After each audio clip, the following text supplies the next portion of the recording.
ఈరోజు నేను చాలా లేట్గా లేచాను, అందుకని రేపటి ఫుల్ లెంత్ బ్లాగ్లో మీకు అర్థమవుతుంది ఎందుకు లేట్ అయింది ఏంటి అంటే నిన్న బయట తిరగడంతో హెడేక్ ఫుల్గా ఉంది. అందుకని ఈరోజు చాలా రోజుల తర్వాత బీట్రూట్, క్యారెట్, యాపిల్ జ్యూస్ తాగుదామని అనుకున్నా.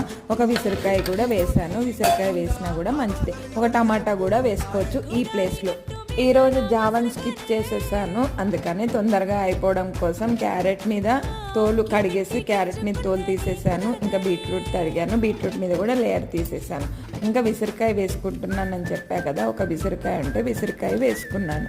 వద్దు అనుకున్న వాళ్ళు విసరకాయని స్కిప్ చేసి టమాటా కూడా వేసుకోవచ్చు. ఇక్కడ కొంచెం పుదీనా ఫ్లేవర్ కూడా కావాలనుకుంటే పుదీనా కూడా వేసుకోవచ్చు. ఇలా గ్రైండ్ చేసుకున్న తర్వాత ఎక్కువ వాటర్ పోసుకోకండి. యాపిల్ కూడా ఉంది కదా, జ్యూసీగానే ఉంటుంది. అందుకని నేను కొంచెమే వాటర్ వేసుకున్నాను. నేను చేసుకున్న క్వాంటిటీకి 1.5 గ్లాస్ వాటర్ అయితే వచ్చింది. సూపర్గా ఉంది, ట్రై చేయండి ఒకసారి.